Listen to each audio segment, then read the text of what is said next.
Hello.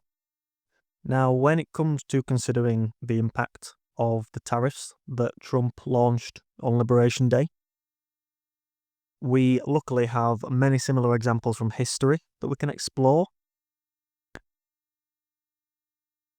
Examples such as the Tariff of Abominations divided the North and the South of the United States and contributed to the downward spiral that eventually led to the Civil War. McKinley's tariffs were a huge inspiration for Trump, but in his final days, McKinley expressed interest in pursuing a more open trade policy. And the Smoot-Hawley tariff worsened and prolonged the Great Depression. These three examples don't paint a particularly pretty picture of the potential impact that tariffs can have.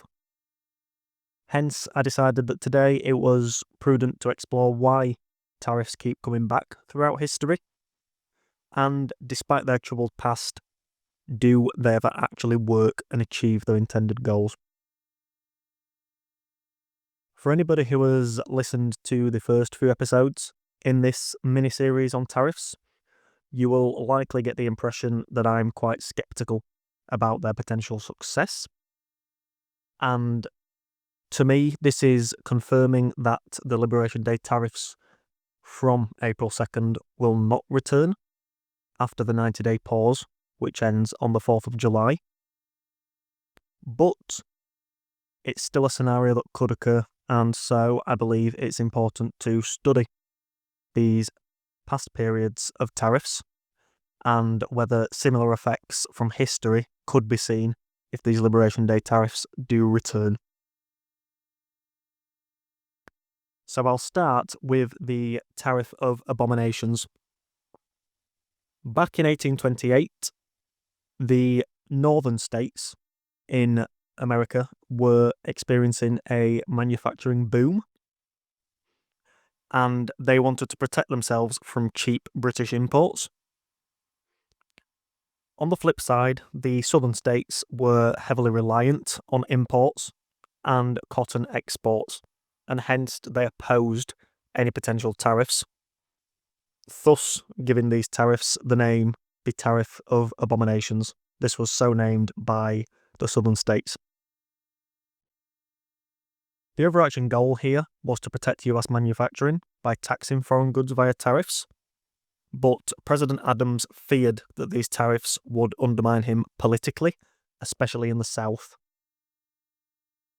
This ultimately came true when he lost to Andrew Jackson in the 1828 presidential election, who was from South Carolina. It would be expected that Andrew Jackson would perhaps remove these tariffs, but he actually kept them in place, hoping that any revenue from the tariffs could be put towards the national debt. A few years later, by 1830, the effects of these tariffs were beginning to become visible. Most importantly, British imports of southern cotton had fallen dramatically, which hurt the South even further. In 1832, the Tariff Act of 1832 aimed to address some of this unhappiness in the South, but it wasn't a successful strategy. This then escalated further when South Carolina threatened secession, calling the tariffs unconstitutional, and they attempted to nullify, which led to the confrontation with the Andrew Jackson administration that was known as the Nullification Crisis. This tussle eventually led to the Compromise Tariff of 1833, where rates were actually lowered to avoid a conflict. However, less than a decade later, the Black Tariff of 1842 raised tariff rates to 40%. This period in history ultimately set tensions between the North and South on an escalating spiral, and decades later, we saw the Civil War unfold. In 1861, the Morrill Tariff was passed just before Lincoln's presidency because the southern states began seceding and they opposed such protectionist policies, just as they did during the Tariff of Abominations.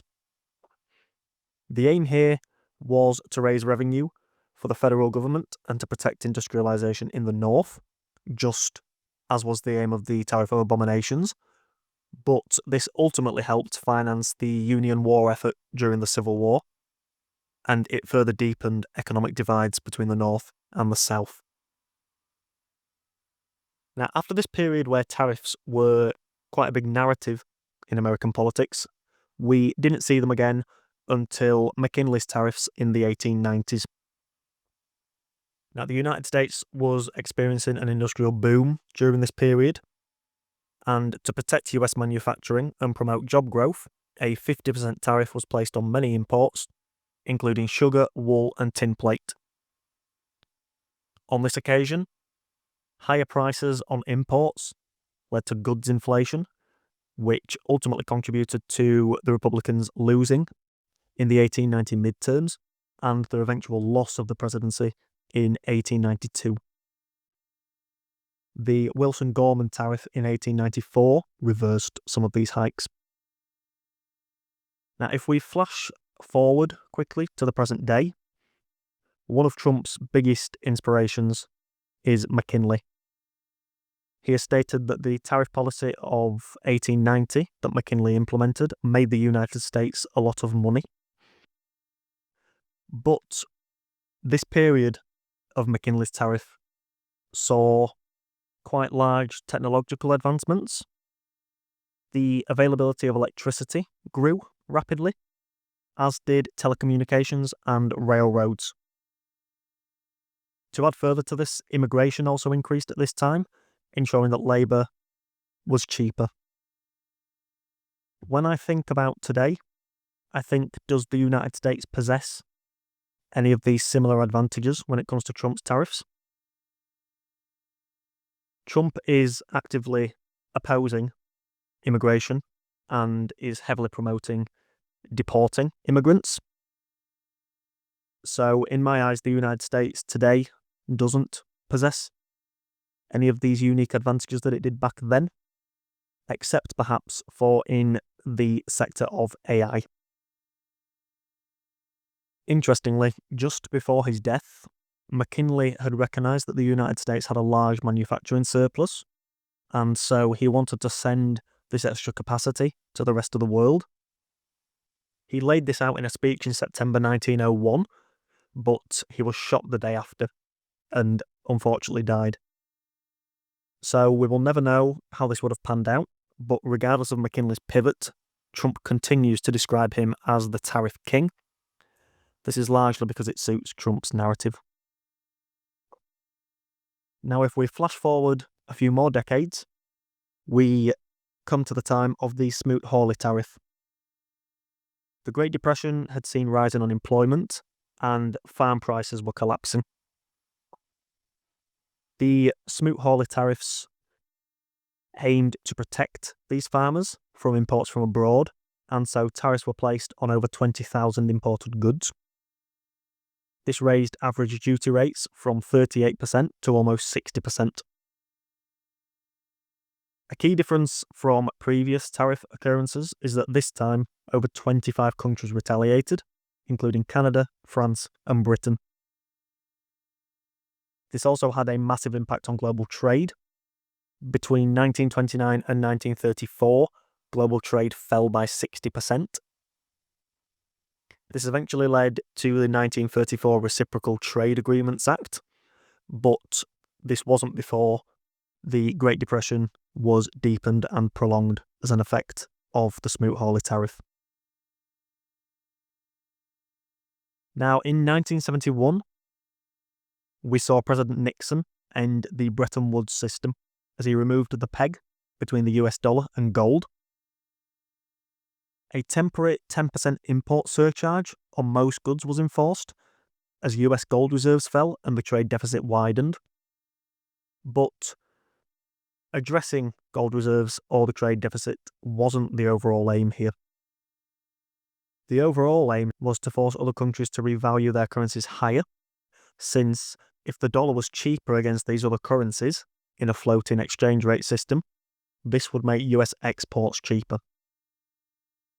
This was one of the more successful tariff events throughout history, as this led to the Smithsonian Agreement of 1971, and the rise of the floating exchange rate system that remains in place today. Just yesterday, we also saw that the currencies of some Asian countries, specifically Taiwan, had spiked quite rapidly.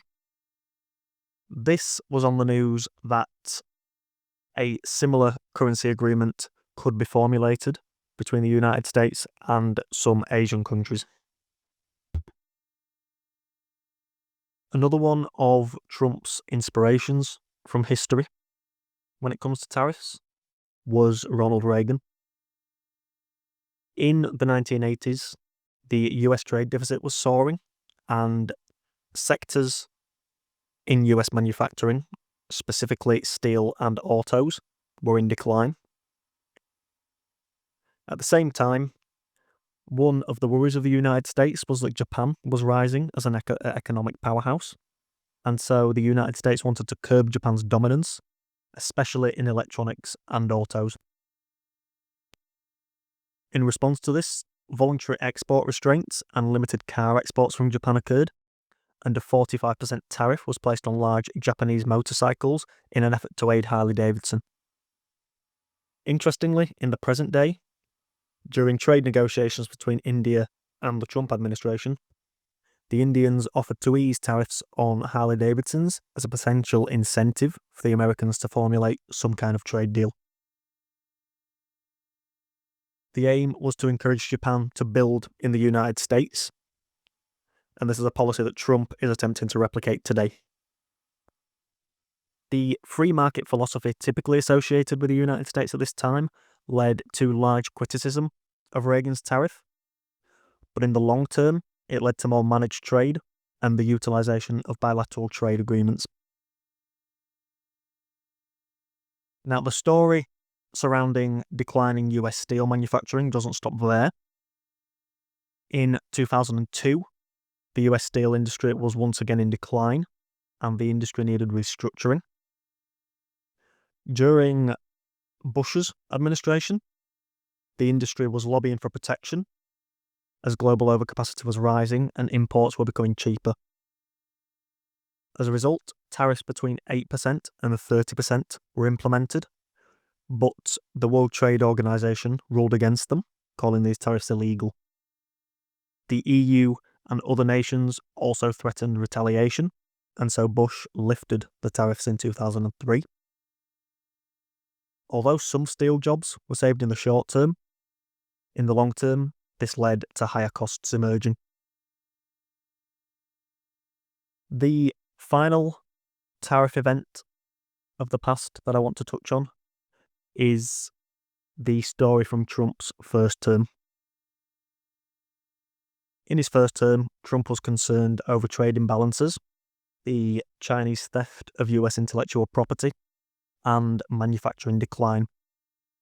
He wanted to revive declining industries while also forcing China to reform its trade practices.